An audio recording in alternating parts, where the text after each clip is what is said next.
question of the month. So I hope first and foremost everybody is continuing to stay safe, masked up, and just protect yourself. You understand?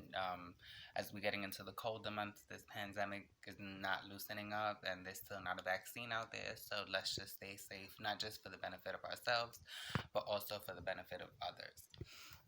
So November's question of the month is: tell us about a transgender advocate, past or present, who inspired or helped you to become a better ally.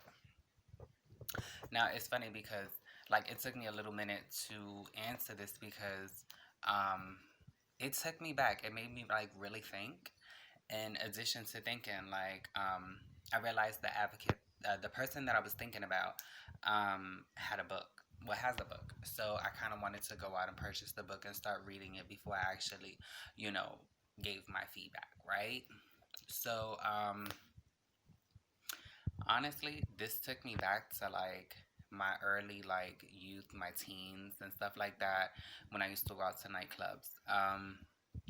All I ever really saw around where I grew up was women of trans experience that were like really struggling, doctors' offices and medical providers that if they did provide the service, it was only to those that are quote unquote passable at the time. So if you went in and you didn't present as female or was considered presenting as female when you went in, you weren't provided the service. You were pretty much told that, they didn't provide that service there, such as like hormone replacement therapy and stuff.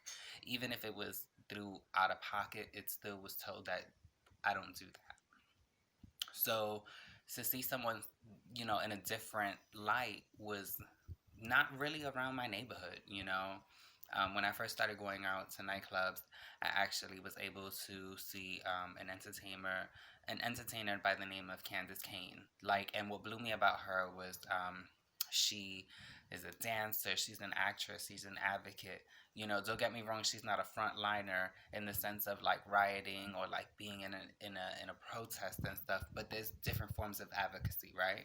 So, anywho, after reading her book, I realized, and after researching a little more than what I knew about her, I realized that we had some funny things in common. That it's so funny that she got a scholarship to a dance studio called Steps on Broadway.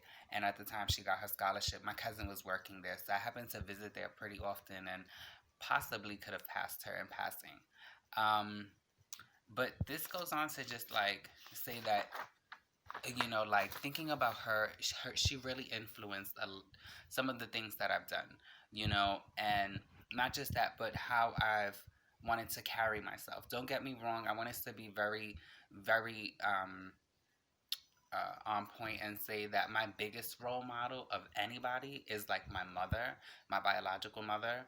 But in the same token, of people of trans experience, she was my first like real role model that I was like, wow, she's beautiful. The way she carries herself, she's talented, she's well rounded, she's an entrepreneur. These were a lot of things that I wanted to do and that I wanted to do at the time. So my answer for the question of the month, as far as like an advocate, a person of trans experience, advocate that helped influence me and inspire me, hands down, Candace Kane. So, if you guys haven't got her book, try to get it. It's a really good book.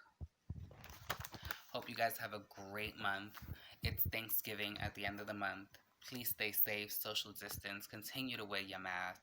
And if nobody tell you they love you, Lailani loves you. Please stay safe. Bye, guys.